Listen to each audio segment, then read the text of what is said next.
Good to go. Namaskar and a warm welcome to all of you joining us today for this highly informative webinar. I'm your host Prachi Nevar and I am Ayushi Sehrawat, and it is our utmost pleasure to introduce our esteemed guest today. Manaskriti stands out for its commitment to fostering entrepreneurship and igniting curiosity among young minds. The institution goes beyond conventional subjects, actively encouraging students to explore their entrepreneurial potential. Notably, the introduction of student run ventures like truck shop or cafeteria amplifies this vision. These initiatives provide practical platforms for the students to, to apply theoretical knowledge, fostering skills such as decision making and teamwork. By integrating entrepreneurship to curriculum, Manuskriti not only prepares students for the future business endeavors but also instills a lifelong passion for innovation and leadership. As an integral part of the visionary approach, Manaskriti actively invites professionals from the diverse fields to share their personal journeys with the students. By bringing in speakers with varied experiences, the institution aims to provide students with valuable insights into practical realities of different professions. These sessions serve as windows into the world of successful individuals who have navigated challenges, pursued their passions, and achieved noteworthy milestones. Today, we have the privilege of hearing from a highly successful individual who has accomplished remarkable feats in the design world. We are delighted to host Mr. Nihal Peters, Assistant Vice President of brand Waveful.com, a very famous Gen Z brand, lifestyle brand, who will share his incredible journey in design with all of you. He has 17 years of experiences in the field of design and has worked with brands like Mother Earth, Lifestyle, and Aditya Birla Fashion, to name a few. He is passionate professional and has design expertise from the premier institutes of India, NIFT and NID Ahmedabad. I would like to thank our principal ma'am for giving us this opportunity and also welcome all the teachers and my peers who are present today for the session. I would like to invite Mr. Nihal Peters to share his journey with us to inspire all of us to be more focused towards our goals. Good morning, everyone. Thank you so much for having me on board today for the session. It was great to reach out when Vijaya, my batchmate from NID and NIFT, both institutes, reached out to me a few days back and requested for this session. I mean, what better than, engaging with young minds, with fresh minds to, to see what excites them, to share my journey, to share a part of my journey and to see how the minds shape up in the future. So thank you so much. So my journey for design started from home actually. This was around when I was in my 11th and 12th. A big influence from my parents. I come from a family of scientists, geologists, and doctors, and it was very sudden for them to to just get to see the point that I wanted to do design. And because at that time, 17, 20 years back, there was no such, apart from the ramp, the runway, there was no such thing about retail. Retail has grown recently, in the past, let's say 15 odd years. And it was, so my parents supported me fully, wholesomely, and my mother especially, she was a big influence on this journey. So I applied to NIFT. I got through NIFT. It laid my foundation for design. NIFT was a very critical part of my education for design. It's not just about what is, so there are different aspects and different parameters what the individual can portray, and also how the institute or the educational institute helps in shaping the skills. So NIFT was the institute for laying the foundation, and NID, of course, was a premier institute which honed my skills going further, certain skills which were existing, and it helped me identify skills which I did not know I had. So I think these two institutes really shaped my, my starting steps towards my journey into design. Uh, in both the institutes and largely in NID, there was a lot of teamwork. So I mean, Vijaya is there. Then I had other batchmates, and there were times when we had stressful deadlines, and so all of us used to get together for each other's projects. Of course, the lead would be the person owning the project, but the entire teamwork is something which helped take the individual through the journey of education, within the institute. And of course, after that, I had a very focused mindset that why I wanted to get into design was because at that point, retail was coming into picture. You know, there were talks about retail coming big time into India. It was very unorganized at the time, and we had certain groups initially called the Future Group, which is no longer there, unfortunately. But it was the founding, let's say, one of the founding groups in India, which led the path to retail. And so I had the opportunity to work with one of my initial projects there. And then, of course, got into mainstream retail with certain brands, into men's wear, women's wear, kids wear. Of course, initially I was, focusing on largely my skills on women's wear because my subject matter expertise used to lie there. But going forward, I realized that as a designer, it was very important to have a holistic view of the entire industry. Not just focused on one particular category. So I did handle a lot of menswear and kidswear. And the journey has been through 17 years, largely through the offline channels, and for the past approximate 2.5 years with the e-commerce channels. And I can now say that my subject matter expertise has gone across all categories, across all genders, across all kinds of offerings the market needs to have, from women's ethnic wear to women's casual wear to men's denims, men's casual wear, a little bit of formal wear, kids wear, inner wear. So you name it, I've done it. But it doesn't make me they say jack of all trades and master of none. So it doesn't make me that. I wouldn't call myself jack of all trades and master of none, but it has helped me become a jack of all trades and and enable me to lead a certain brand and an organization to certain successful areas. So yeah, so that's been my journey through design, starting from being an aspirational ideology that yes, I want to do design, I don't know what is design, starting from there, then getting into what is design, and then how to apply the entire process of design, what has been taught, into the industry where I am right now.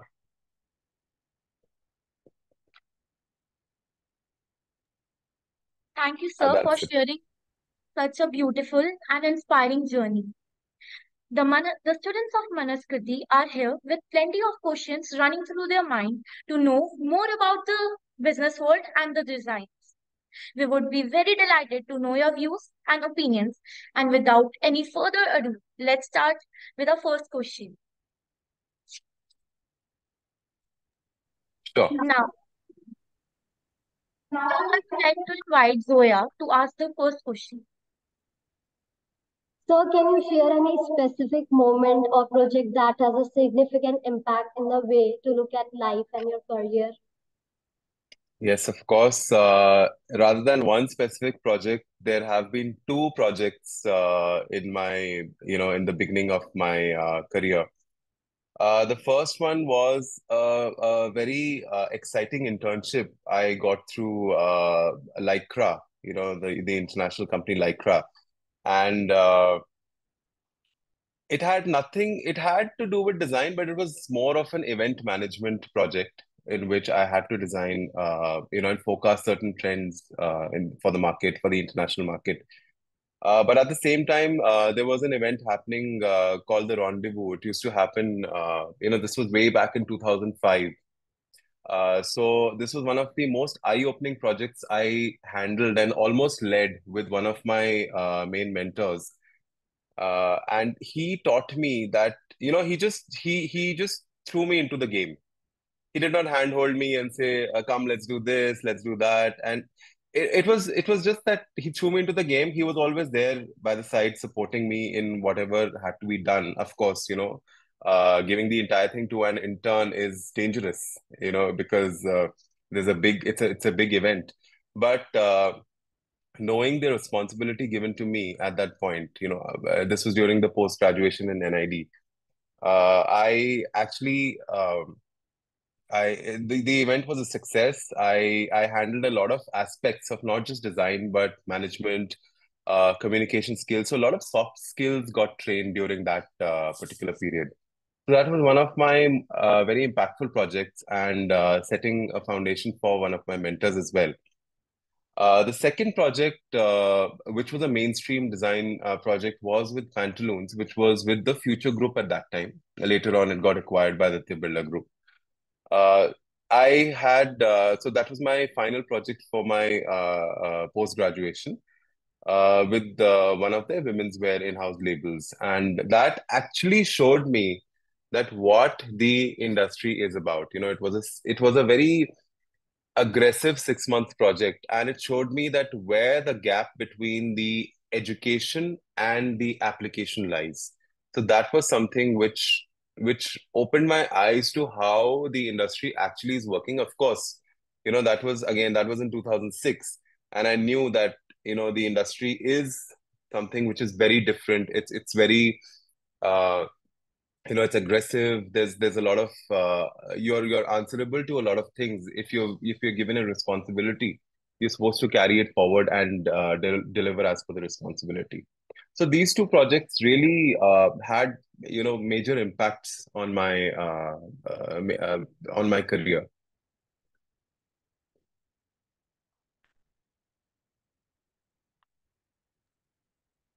Thank you, sir. As now we also understand how internships also hold an important part in our career. Very, very important. Internships should not be taken lightly. That's my advice to all of you. Thank you, sir. Your expertise shines through your response, sir. Thank you so much. Now let's move on to the next question. Here comes Tanishka. So, what are the things you keep in mind while designing your products? Oh, there are a lot of things. I mean, this question actually, it requires a whole session, but I will summarize it. So, the first thing what needs to be kept in mind is, what brand are you catering to? What brand or what organization or what label you're catering to? What is your target customer, right? The second one would be, what is the market scenario right now? What is the market scenario? Are people bending more towards a certain color, or are they bending more towards a certain, let's say, a category, like, let's say, men's shirts or men's t-shirts or men's polo t-shirts? What is the flavor of the market? It's very important to tap into that particular mindset, and of course then see the brand philosophy, the brand guidelines, and a lot of customer feedback, and the overall company's offering of the customers wardrobe solutions. So these few things have to be kept in mind. And of course, there is a hierarchy of what let's say, what comes first. Is it the market which comes first, or it's the customer which comes first? For me, I think it's the wardrobe solution which is the first thing which has to be kept in mind, that why are we catering to that particular customer with this particular product? If you can answer that, I think then it's a very easy game forward, because there's a certain set of rules the fashion industry follows, which is your market research, forecasting, fashion forecasting, color forecasting, fabric forecasting, and seeing how everything has to be put together and created. Now, all these parameters, all these the entire set of parameters have to be put together into that certain product, and it all has to be married together along with the brand. If it is done in isolation, if these steps are done in isolation, then it just defeats the purpose of the entire process. So the process of design is extremely important whenever it's being used for certain brands.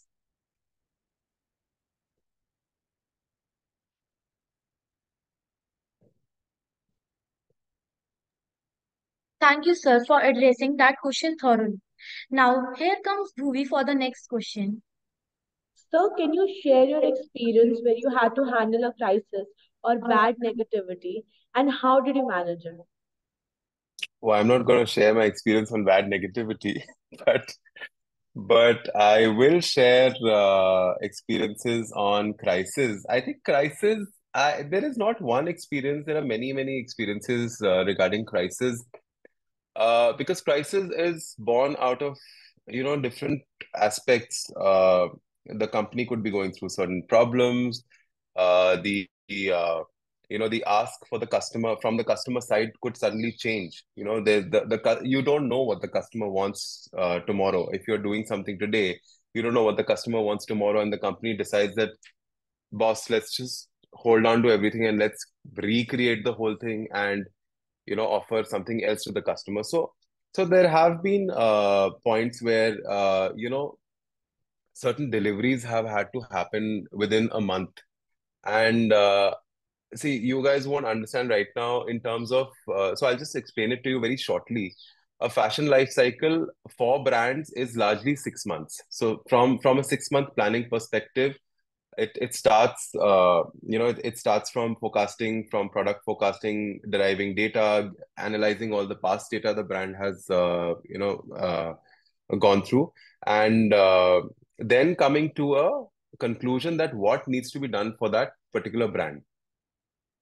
So so to squeeze this entire process of 6 months into 40 days is something very difficult. You have to identify certain vendors, you have to identify uh,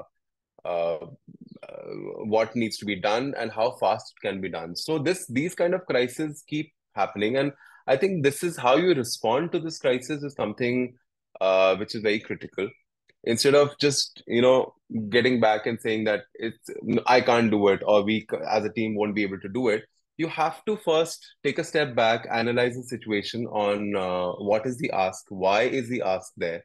It's for the benefit of the organization, it's for the benefit of the customer, and then you decide how to approach it. So there are ways to handle different crises, but in the fashion industry, this is one of the crises which I feel needs to be followed more thoroughly, and it is being followed by a lot of brands. But this needs to be, put into the limelight from a crisis point of view. Thank you, sir.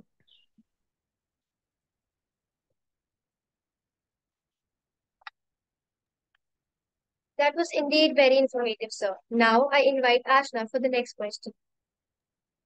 Sir, were there any prominent trends or challenges that the industry is facing in which you are involved? And can you recommend some changes on it? Yes, sure.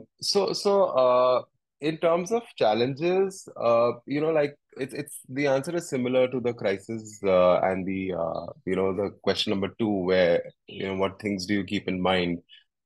So again, I would come back to the whole point that keeping up with the market is one of the biggest challenges of any brand, of any designer, of any brand, of any creative agency. Consumer demands change by the hour, by the day, and it's now that the whole world is online, it's very difficult to keep up with the trends. But if you identify that certain that certain trend or that certain ask from the consumer in a quicker manner, and you can try and deliver it to the consumer within a shorter span than the regular timeline of uh, the delivery, then I think the challenge can be faced easily. But yes, that is a big challenge, and it is being picked up by companies in terms of fast fashion, and I think that's one of the biggest challenges, one of the most prominent challenges for the industry. Thank you, sir.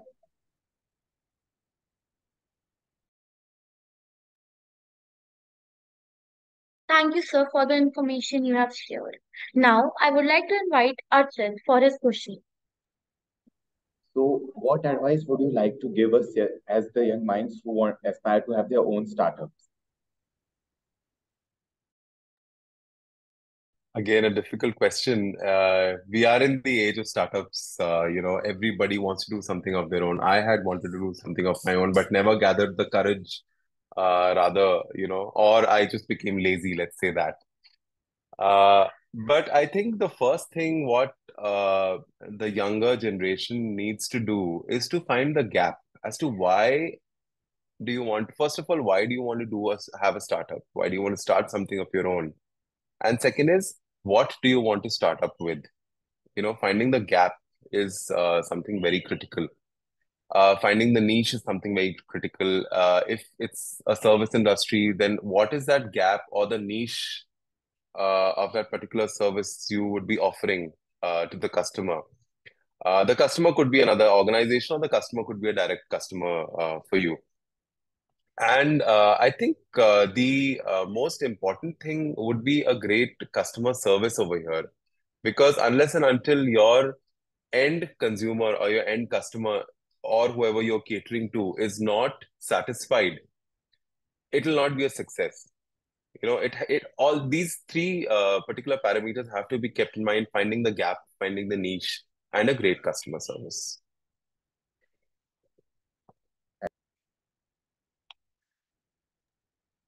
Thank you so much, sir. Now I invite Saksham for the next question. So, sir, how do you stay updated on market trends and customer preferences? So this is not a very difficult thing to do. There's no rocket science about it. It's just the way you handle the research and you look at the data, the market data and the organization data.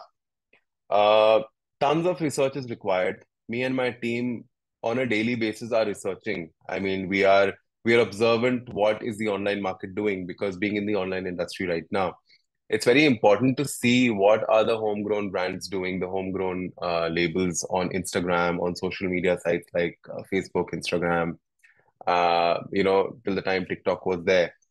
Are they doing, and how do we benchmark certain products and certain trends which are relevant for the customer? For example, Sheen is a great example of how the AI tool has been utilized to build the entire brand. It is largely it has been a wholesaler brand, picking up stuff from wholesale and selling it, reselling it online. But so you have certain tools right now. You have AI, you have data, and you have the research. So all these three things can be put together well, and uh, the current market trends and the customer preferences can be tapped into. Of course, nothing would be 100% success, but then yes, if you see from your initial steps that yes, the response has been great, then you continue in the same direction. Otherwise, you see where the gap is happening, and you pick up. You identify that certain gap, and then you derive data, and you try to fulfill that gap. Thank you, sir.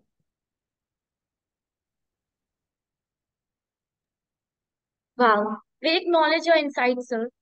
Thank you. Now here comes Navya for her question. What have been the role of a mentor in your life and a professional development, sir? Very, very important. Mentors are extremely important in how your career shapes up, and even parts of your life. So right guidance since the beginning has been something which is extremely important. And the second thing would be not making me feel bad for the mistakes I've made. There is a certain set of people who try to pull you down, saying that, oh my God, you've made this mistake, now what will you do? But mentors have been there, to guide you in the right direction, saying, all right, you've made a mistake, not a problem. You can learn from your mistake and proceed. Make the same mistake twice, that's also okay, but then don't make it thrice. And you have to see the kind of uh, impact that particular mistake has made If the impact has been really great, then don't try and make it twice. Learn from it, and learn from it and use it to your advantage, right? So these two parameters are something which the mentors have in my life have taught me.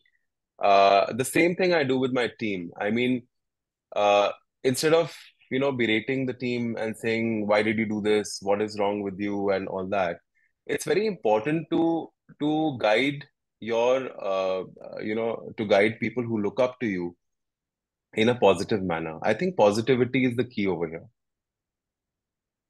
Thank you, sir.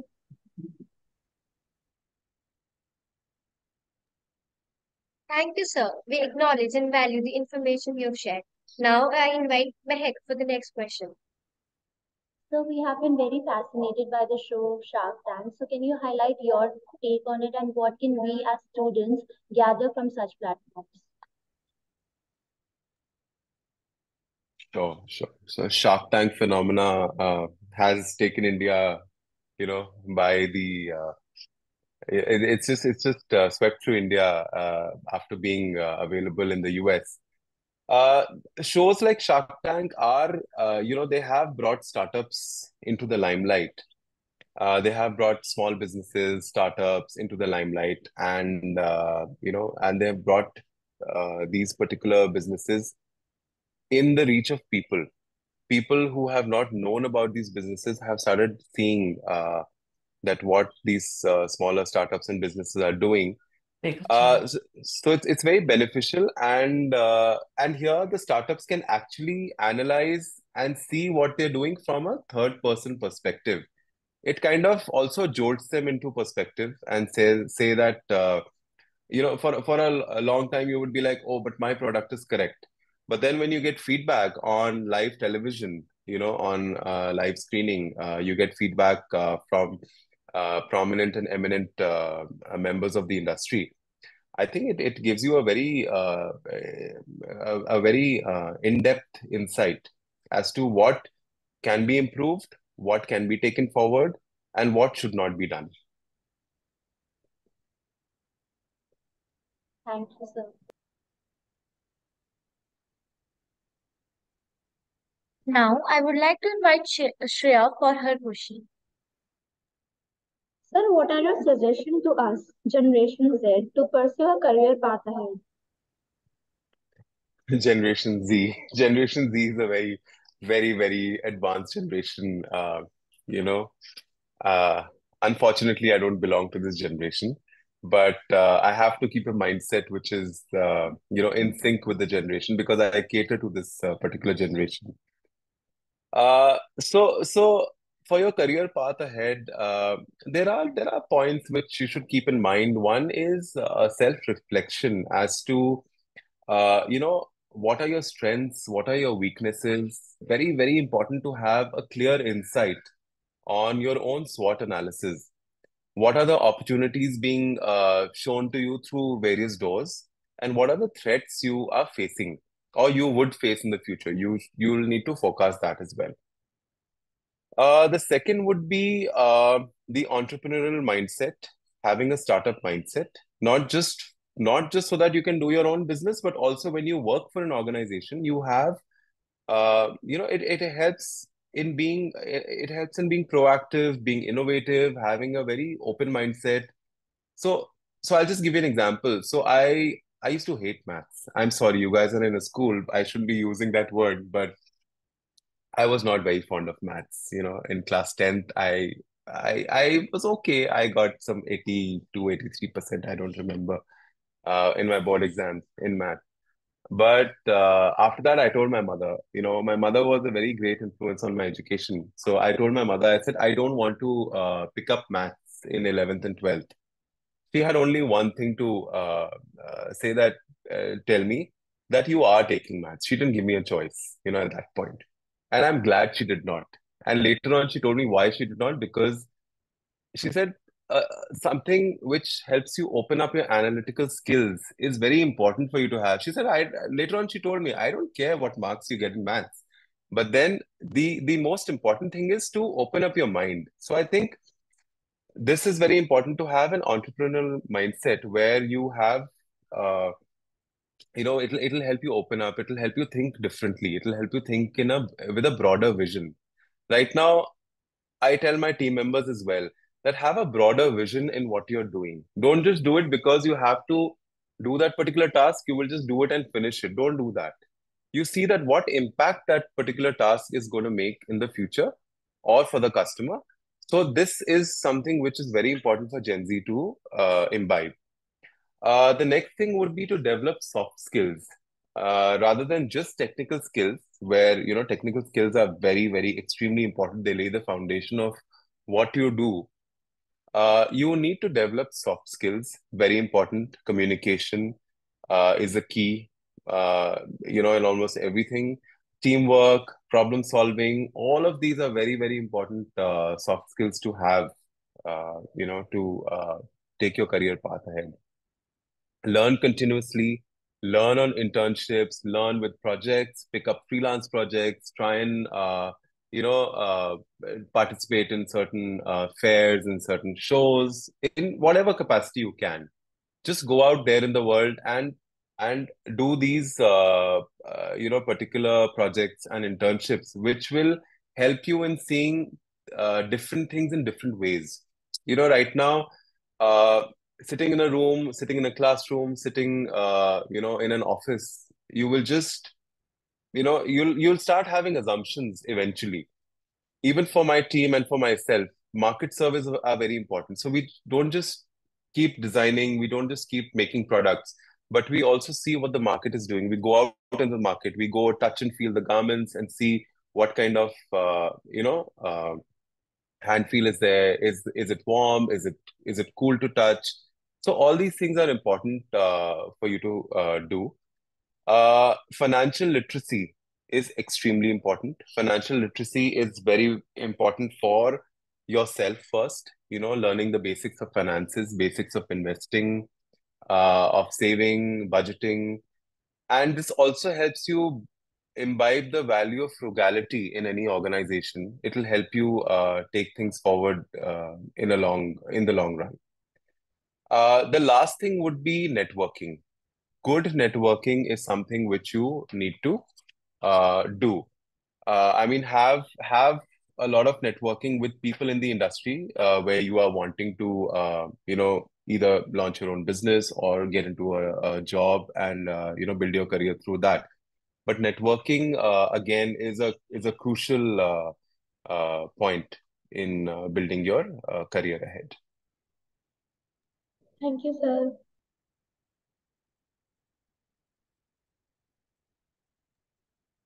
Thank you, sir, for clarifying all the questions students had there in mind. My Now, I would pleasure. like to, sorry, sir. It's in my pleasure. Thank you. Now, I would like to invite our esteemed principal ma'am to enlighten us with her wise words and share insights.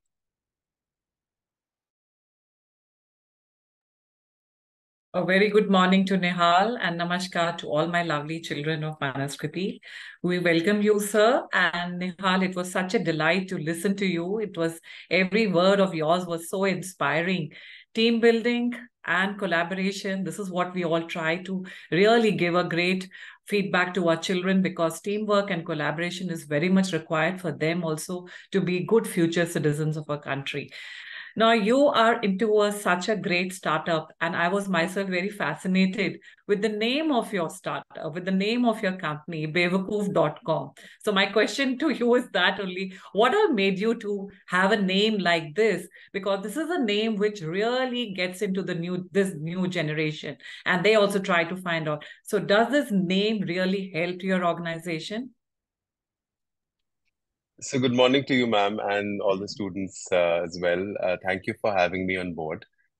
So I was discussing this with Vijay yesterday. Unfortunately, due to copyright issues, I won't be able to speak much about it. But all I can say is that a quirky name or an interesting, mind-boggling name really helps in Yeah.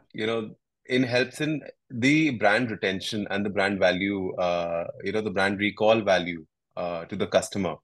So I think that is one of the main points which the founder has.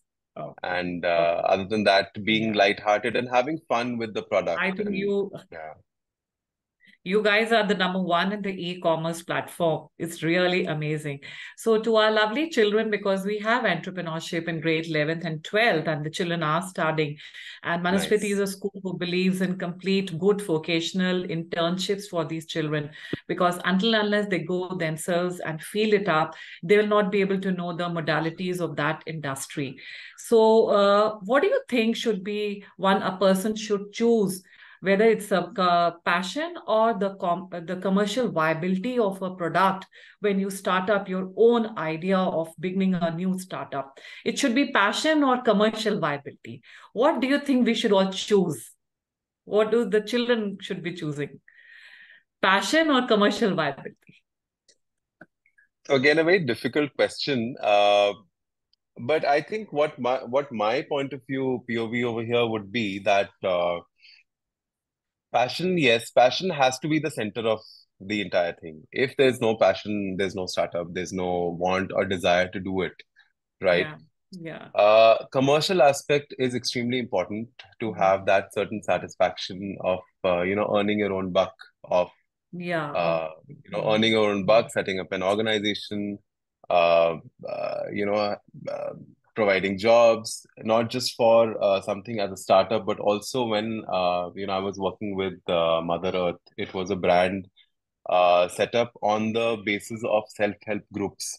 So when I was seeing, so I'm just digressing a bit over there mm, to give you mm. another insight or another perspective of these particular groups led by women. Yeah. They were empowered. You could see that Mm, women who mm. were not earning a single rupee at that point, you could see Yes. the glow in them when they would end up earning 20,000 Mm. rupees by the end of the month, you know, Yes, absolutely. with Absolutely. certain passion, with certain desire to hold their own businesses. So Mm. again, just keeping that entire thing in mind, that has been in my mind forever now, because that was one of my, again, So that's very crucial, sustainability, yes, sustainability. sustainability Yeah, point yeah. of view. So I Hmm. think passion, yes, like I said, has to be at the core of the entire Mhm. thing you do, the Okay. business you want to start up. And Mhm. commercial viability, yes, would be the one main pillar to have it to go through with it. So I think a confluence and an integration for both is equally Yes, yes, important. extremely important. Until Yes, unless you have your own dream to do, I think the drive force is your dream, and commercial absolutely. viability also is there. So my last question, something really what I was very eager to know is, there are many things that nowadays children are all influenced it because of the social media. What's your take on podcasting? Nowadays children want to do podcasting. Do you think it has a real future in the years to come as a So, so, podcaster? so with podcasting, I am not much into listening to podcasts, but having seen the growth of podcasts over the year, Mhm. I'm sure the growth itself is showing that yes, there is a big future for podcasts. Okay. And I don't know that what is what is the commercial angle around it and how does it happen. But Okay. then, of course, something which has grown, substantially over the years, and Mhm.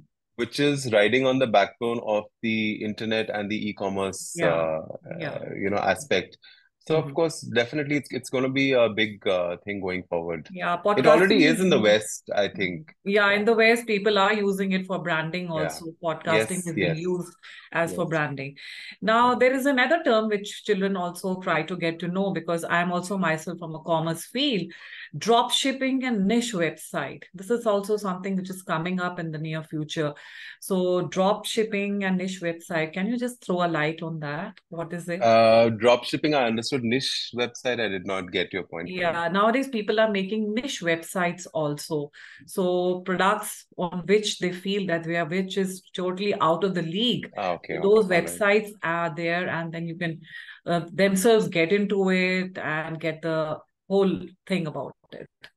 Yeah. So I think in terms of niche websites, what you just explained, it's again identifying the gap or creating a certain gap and saying that, look, there is this gap, calling the customers, "See ki aao dekho ye raha gap," and Ah, then yeah. catering to that gap. So it's like creating that particular gap and saying that come and buy. because Okay, you'll be maybe missing out filtration, on like a something. filtering of the Yes, first yes. level. Yeah. Oh, And fine. creating that whole fear of missing out, the whole FOMO Mm, aspect which the generation talks about. fine. So drop shipping, yes, drop shipping has been there for quite some time. So Okay. drop shipping is also a very feasible model. Okay, fine. In our school in 12th YU, that's a commerce batch of ours, we have a child, Sarthak. Now, he has also tried to initiate his own startup with by going into on the Google Maps, and he had also tried to find out. So, with your type of insights, that's what is Manaskriti. We try to bring in people from your types of various fields, diverse fields, so that the children get motivated. A big thank you from Manaskriti, from my lovely students and my team that you were there. And it was such a big coincidence that you were knowing to Vijaya so well. And that is why we happened to listen out to you. That's all from my side. Thank you so much for joining us. Thank you. Thank you so much for having me, and all the best to all the students and the careers ahead. Yeah. Yeah. Thank you. Thank you. Thank you, sir and ma'am. Now, I would like to invite Vijay ma'am for the vote of thanks. Lovely. So, yes, I have to give the vote of thanks. So, thank you so much, Nihal, for being here and joining us. It's been a long journey that we have shared together, I think at least 22 years, if I'm not wrong. Starting from NIFT to NID and then, of course, to our own career pathways. So, nice to see you after good long years. And we really hope that we stay connected. And your insights were really well drafted for the children, because for them to know how internships play a very important role, how every little journey, learning step is very, very important, and they should not take any learning journey casually or just, for just a matter of fact of just doing it for the heck of it. So that was really insightful. And of course, the way you have grown as a designer, as a professional, and now as an assistant vice president. So leading the team from marketing to retail to design, I'm sure a lot more that is there from you for all of us to learn. This time frame, I think, is too little for all of us to kind of put things together. But on that note, thank you so much. Thank you, Principal Ma'am, for giving us the opportunity to host Nihal today, virtually enough. But of course, the next time, Nihal, if you are traveling to Delhi, please let us know. It will be great to meet you in person and, of course, to introduce you to the school and to our students. Thank you so much. Thank you so much, Thank Vijaya. you. Thank you. Thank you, Nihal. Thank you. Thank you. Bye. Thank you so much, ma'am. We would like to express our gratitude to all of you for joining us in today's webinar. We are thrilled with the overwhelming response and active participation from each one of you. We would also like to extend our sincere appreciation to our speaker for sharing their expertise and providing us with such valuable insights. Their outstanding presentation and ability to answer all the questions effectively made this webinar a success. Thank you so much, sir. Thank you.